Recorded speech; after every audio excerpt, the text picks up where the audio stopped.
안녕하세요. 오늘의 데일리 뉴스레터에 오신 것을 환영합니다. 1. 우크라이나의 구원자. 2. 한국의 명성이 퍼진다. 3. K9의 다음 출격. 한번 진실을 알아봅시다. 우크라이나를 달리고 있는 한국 전차가 있다는 사실을 알고 계셨나요? 우크라이나의 최전선에서 최후방까지 달리며 수많은 우크라이나인들의 생명을 살리고 있는 현대로템의 전차. 언제 K2 전차가 우크라이나 전선에 투입됐나 싶겠죠. 이번에 소개해드릴 현대로템의 전차는 전차 탱크가 아닌 전차 트레인입니다. 한국에서 온 전동열차가 우크라이나 난민과 병력들을 수송하며 우크라이나의 핏줄이 되어주고 있다고 하는데요. 슬픔에 잠겨 피난길에 오른 우크라이나 난민들도 한국제 전차의 문이 열리자 그 순간만큼은 전쟁도 잊고 감탄을 터뜨렸다고 합니다. 게다가 전쟁 초 수도가 함락되기 직전 현대로템 기술자들이 러시아의 폭격에도 물러나지 않아 많은 우크라이나인들의 생명을 살려 우크라이나의 깊은 감사를 받고 있다고 합니다. 우크라이나에서 K2 전차만큼이나 화제가 되고 있는 한국 전동열차에 대해 지난해 12월 5일 폴란드에 한 척의 화물선이 도착해 10대의 K2 전차와 24대의 K9 자주포를 내렸습니다. 폴란드와 수출 계약을 맺은 지 겨우 4개월 만의 일이었죠. 당시 폴란드 대통령까지 자리에 참석해 기쁨을 표했었는데요.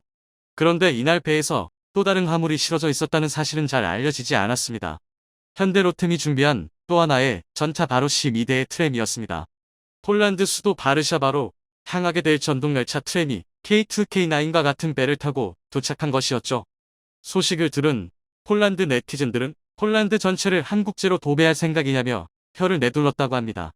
탱크 잘 만들기로 유명한 현대로템은 열차, 전동차 분야에도 세계적인 기술력을 갖추고 있는 기업입니다. 현대로템은 예전부터 폴란드와 우크라이나를 비롯한 동유럽과 아프리카, 아시아, 북미 등 37개국에 열차와 전동차를 수출해 왔었는데요. 우크라이나에 수출된 현대로템의 전동열차들이 러시아의 공격에도 우크라이나가 버텨낼 수 있는데 혁혁한 공을 세우고 있다고 합니다. 전쟁과 러시아의 무차별 폭격으로 고통이 마비되어 사람들이 고립되고 있는 우크라이나에 한국의 전차들이 국가의 핏줄이 되어 움직이고 있다는 소식인데요. 우크라이나의 수도 키이우를 중심으로 우크라이나 전역, 최전선부터 최후방까지 이어지는 철도를 통해 현대로템의 전차가 달리며 피난민과 물자를 실어 나르고 있다고 합니다. 기존 역의 군송용으로 쓰이던 전차들이지만 전쟁 속에서 생명을 살리기 위한 수단으로 활약하고 있습니다. 게다가 현대로템에서는 전쟁 속에서도 현지의 남아 열차를 수리하며 우크라이나인들에게 깊은 감동을 선사했었다고 합니다.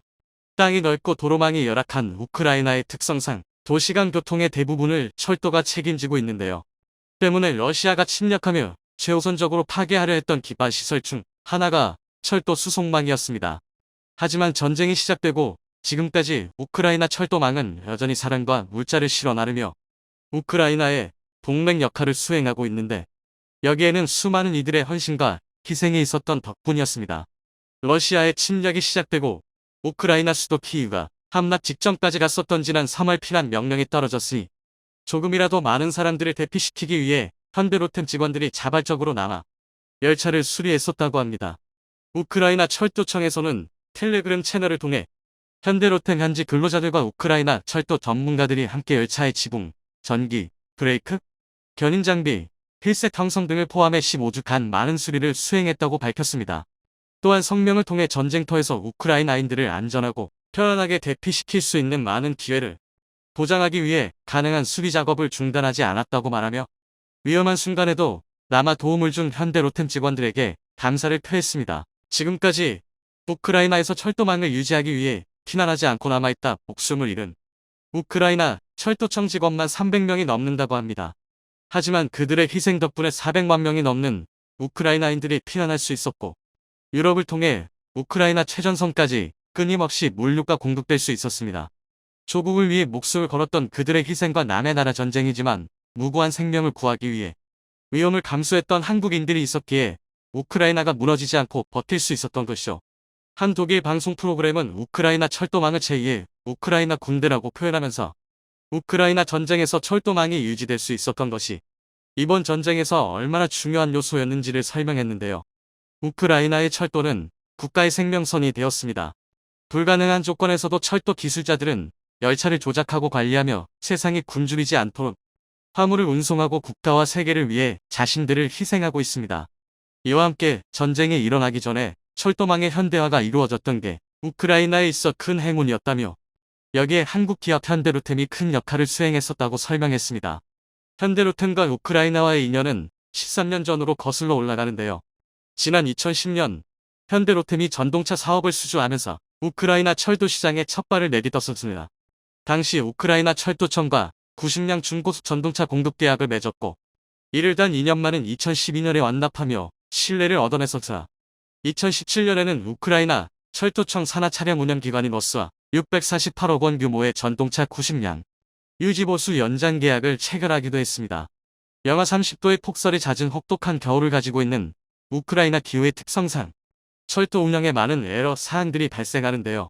만만치 않은 한국의 혹한에 익숙한 현대로템 기술진들은 운행 환경에 맞춰 장치별로 동절기 특별점검 프로그램을 통해 우크라이나의 혹한에서도 이상 없이 열차가 운영되게 만들어 우크라이나 현지 철도 기술자들도 감탄하게 만들었다고 합니다. 기술력을 증명한 현대로템은 우크라이나 철도 현대화 사업의 선봉에 서게 되었는데요. 우크라이나의 수도 키이우를 시작으로 북동부 주요 도시 카리코프, 돈바스 최대 도시 도네츠크 등 우크라이나 3대 도시를 연결하는 구간에서 운영될 전동차를 공급하며 기존 낙후된 전동차를 최신 사양으로 교체하는 데 기여했었습니다. 당시 납기가 상당히 촉박했었지만 계약을 수주한 회사 중 유일하게 납기보다 빠르게 전차를 납품한 기업은 현대로템뿐이었다고 하죠. 그리고 지난 2021년에는 우크라이나 철도 당국이 현대로템 전동차로 폴란드와 우크라이나 국경 연결에 나섰었는데요. 폴란드 국영철도 기업 PKP와의 공동 협업을 통해 폴란드 프시미실과 우크라이나 키이우까지 이어지는 철도가 열렸었습니다.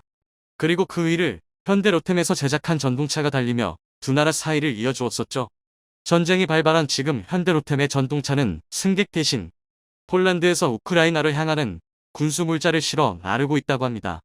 우크라이나에서 신뢰를 보증받은 현대로템의 열차들은 수도 키이우를 중심으로 최전방인 쇼스타카에서부터 최후방인 리비우까지 물자와 인력을 실어 나르는 임무에 투입되고 있습니다. 또한 러시아의 침략에 집과 고향을 잃고 피난길에 오른 우크라이나인들을 위해 현대로템에서 제작한 최고급 열차 인터시티 플러스를 확대 운영하기로 결정했다고 하는데요. 인터시티 플러스는 열차 안에 온라인 도서관, 온라인 영화관과 최신 식탁 패키지 등 최고급 여객 열차로 전쟁으로 깊은 상처를 입은 우크라이나 피난민들에게 한순간이라도 편안함을 제공하기 위해 우크라이나 전역을 누빌 예정입니다. 세계적으로는 방산 분야만큼이나 인정받고 있는 현대로템의 열차는 전 세계 수십 개 국가들에 수출되어 도시를 숨쉬게 만들고 있습니다. 현재 현대로템에서는 캐나다 토론토 지하철 사업 입찰에 심혈을 기울이고 있는데요. 사업 규모가 무려 3조 원에 달하는 대규모 프로젝트로 현대로템 외에도 프랑스, 중국, 일본 철도회사에서 입찰에 참여하고 있습니다. 현지에서는 이미 캐나다의 1,600억 원 규모의 경전철 공급 사업을 도맡은 적이 있는 현대로템이 유리할 것으로 보고 있습니다. 방산뿐만 아니라 민간 분야에서도 맹활약하고 있는 현대로템이지만 역시 가장 잘 만드는 건 전장을 누비는 전차인 것 같은데요. 폴란드에 1차 분이 도착한 지 얼마나 되었다고 K2 2차 물량이 이미 배에 실려 출발한 상황이라고 합니다.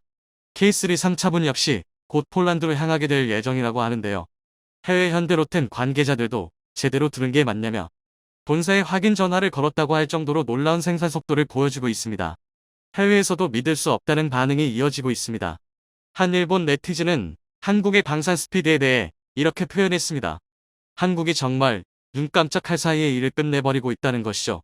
게다가 K2 전차보다도 엄청난 생산력을 보여주고 있는 K9 자주포의 경우에는 1차 23문에 이은 2차 12문까지 폴란드에 도착했다는 소식이 전해졌습니다. 현재 선적을 준비 중인 K9 3차분 물량 12문까지 폴란드에 도착하게 된다면 한국이 폴란드에 약속했던 2023년 K9 48문을 전부 배달하게 된다고 합니다. 2023년이 시작되고 단 한 달 만에 약속했던 K9 자주포를 전부 준비한 것이죠. 아무리 신속한 납품이 장기라고 하지만 이 정도면 한국군에서 쓰던 걸 되돌린 게 아니냐는 소리까지 나오고 있는데요.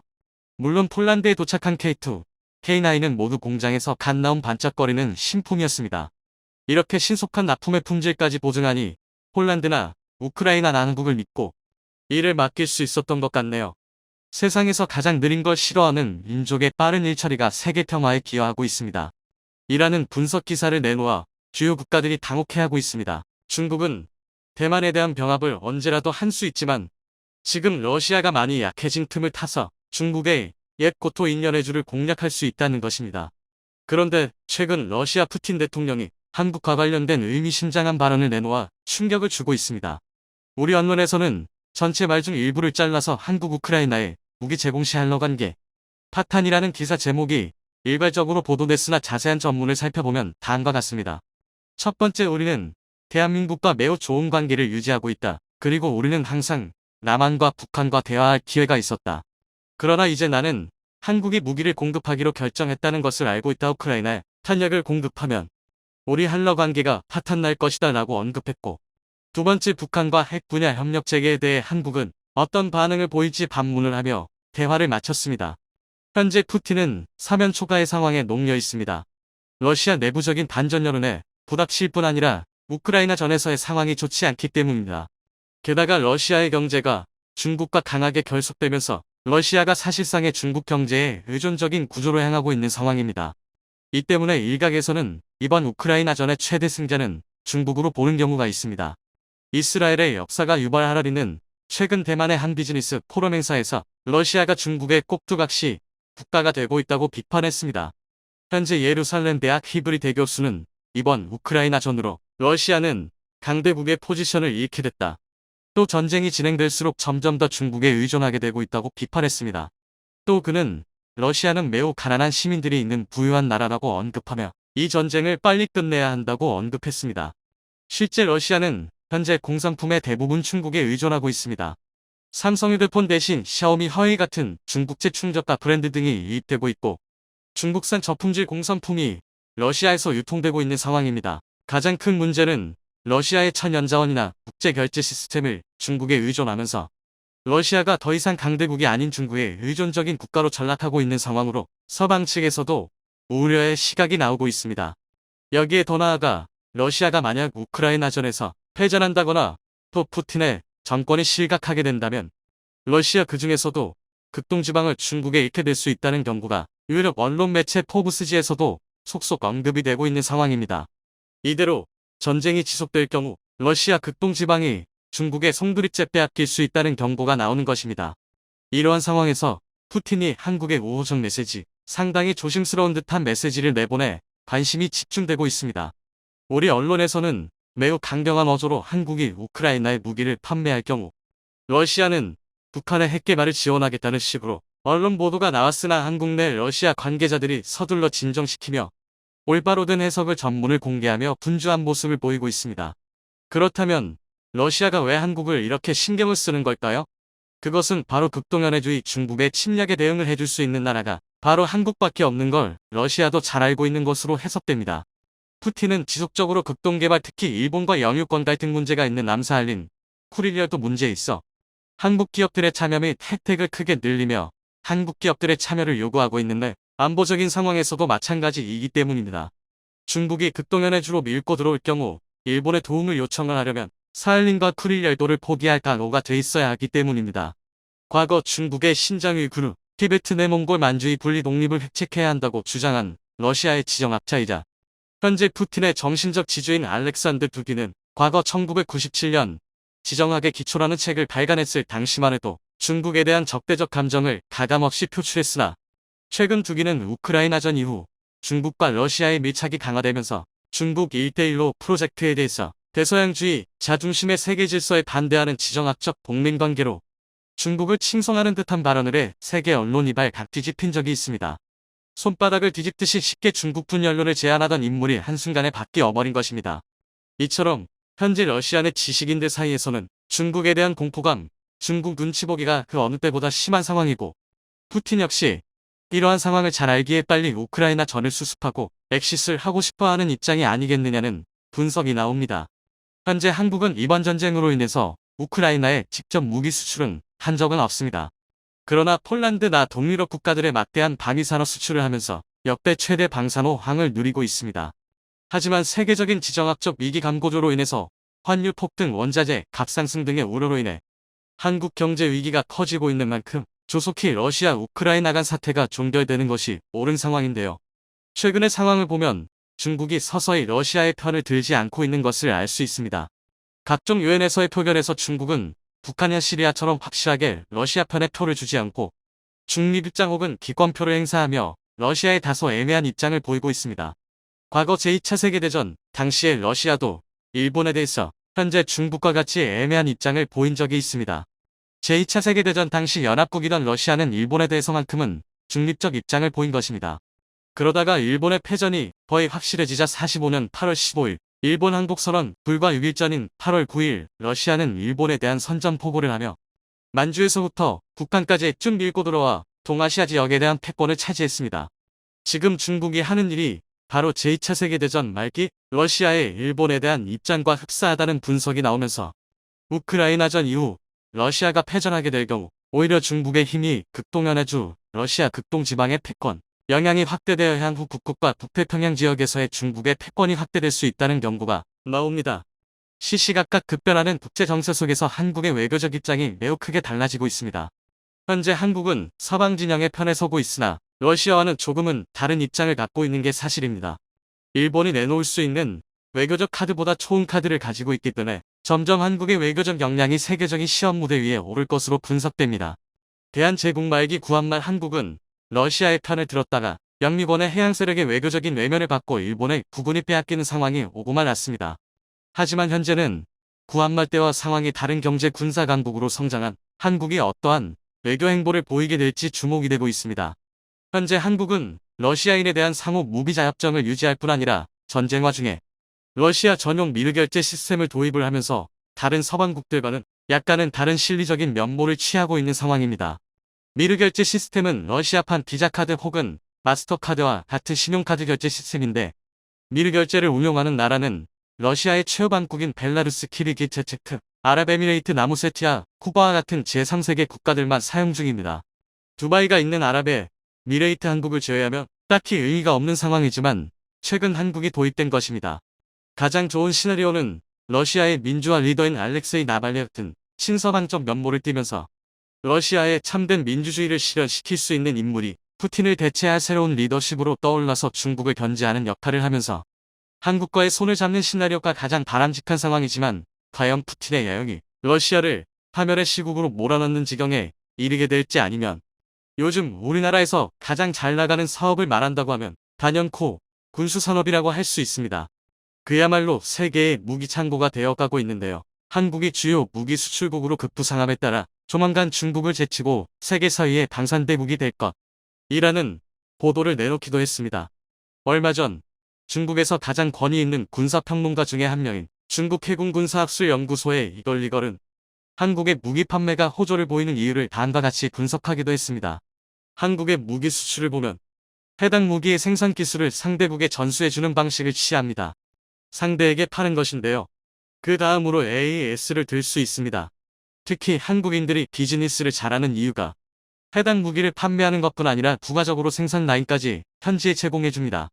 튀르키예, 터키를 포함 외국의 생산 라인들이 한국보다는 못하니까요. 이런 이유로 최근 한국이 무기 판매에서 전 세계적으로 두각을 보이고 있으며 일본을 앞지르는 것입니다.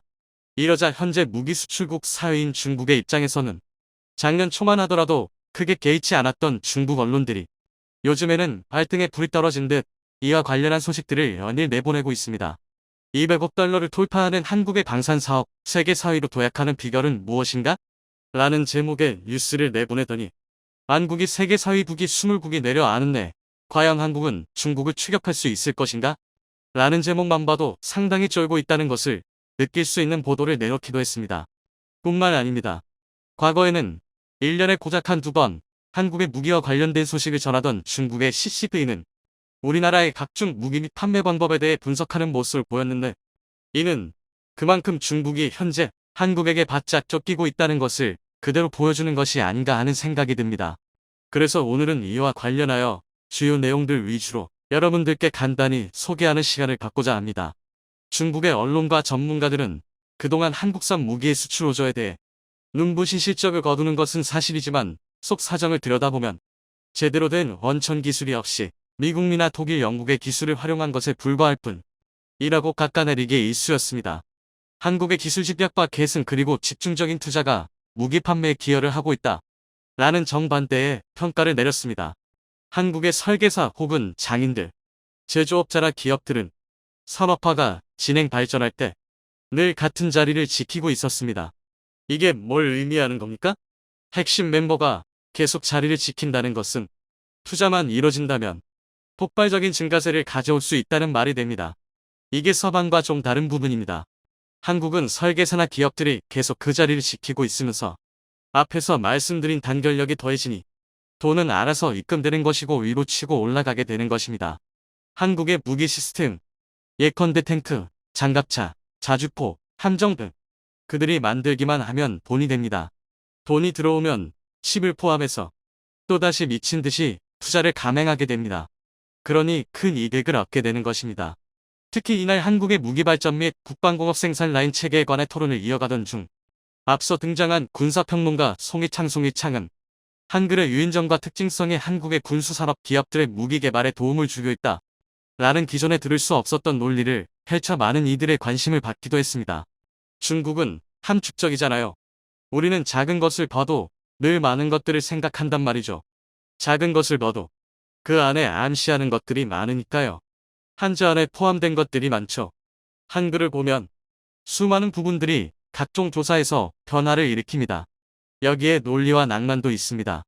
이게 일어와 다른데? 일어는 너무 복잡하고 반드시 한자를 이용해 그 깊은 뜻을 표현합니다. 그런데 한글은 소리만 내도 뒤쪽에 있는 동사, 우리식으로 말하면 동사로 볼 수 있는데요. 이게 수많은 것들을 표현합니다. 게다가 길지도 않아요. 하지만 많은 것들을 말하죠.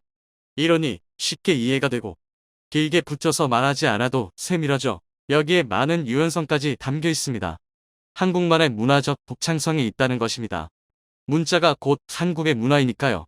말할 때 보면 한국어를 들으면 농담이지만 중국의 어느 성의 방언처럼 들리는 경우도 있어요. 결국 한글 안에 그들만의 문화를 내포하고 있다는 것입니다. 예전부터 CCTV 군사 관련 프로그램들은 한국이 수출하는 무기 장비 대다수는 외국의 성숙한 기술을 빌려간 것이며 그 예로 T-50 고등훈련기는 미국 로키드 마틴이 설계를 맡았고 엔진 등 핵심 설비도 미국에서 왔으며 K-2 표전차 변속기는 독일 기술이다 라고 전하는데 기술력 대부분을 해외에 의존한다 라는 논조를 중심으로 평가해 왔습니다. 하지만 무기 기술의 집대성인 전투기를 국내 기술로 개발하자 21세기 2020년대에 들어와서 한국의 5세대 전투기 KF-21 스텔스 전투기가 2021년 처음으로 시기가 출곤했습니다. 이는 한국의 군수공업이 한 단계 더 상승했다고 볼 수 있습니다. 거의 10, 20년 단위로 상승하고 있는데요. 2000년부터 2020년까지 한국의 전체 항공공업 기술자들과 설계자들이 자체적으로 이 5세대 전투기인 KF-21을 개발했는데 이는 그야말로 한국의 항공공업 산업이 전혀 다른 질적인 변화를 일으킨 것과 같습니다. 게다가 KF-21의 전체 생산 라인을 보면 부품의 조립까지 포함해서요. 레이더까지 한국이 자체 개발했습니다. 5세대 전투기는 능동형 정밀 접근 레이더를 사용하는데 이 레이더 기술 역시 한국이 스스로 개발한 것입니다. 물론 이스라엘의 기술적 도움을 일부 얻긴 했지만 자체적으로 레이더를 연구 개발했다는 것은 큰 비약적 발전이 있다고 봐야 합니다. 해당 내용을 접한 중국 네티즌들은 어떤 반응을 보일까요? 한국의 저런 장점을 보고 우리도 어떻게 하면 많이 팔까 생각 좀 하자. 한국산 무기가 서방으로 팔려나간다는 것은 한국 무기에서 배울 점이 있다는 것을 뜻하지. 한국이 말하는 문자라는 것은 중국어 발음기호를 한국어로 옮긴 것에 불과해. 한글이 이연성이 있다? 그런데 왜 이름을 아직도 한자로 쓰나요? 한국이 최근 무섭게 발전하긴 하지. 절대 가볍게 봐서는 안 되는 적수야. K9의 판매량을 이해하려면 화웨이 핸드폰이 잘 팔리는지 삼성폰이 잘 팔리는지 생각해보면 답이 나와. 중국의 성급 도시점도밖에 안 되는데도 선박, 군수, 자동차, 반도체들에서 세계 선두에 있으니 스스로 자부심을 느낄만 하겠어. 만만히 볼 나라가 아니야. 최첨단 제조나 정보화 쪽에서 장족의 발전을 하고 있으니까. 인구도 얼마 되지 않는 나라에서 저런 문기들 만들어내는 것 보면 배울 점이 분명히 있단 말이야. 요즘 경기가 어렵습니다. 그렇기에 지금 군수산업처럼 다른 분야들도 모두 잘 돼서 국민 모두가 경제적으로 윤택하고 편안한 삶을 살기를 진심으로 바라봅니다.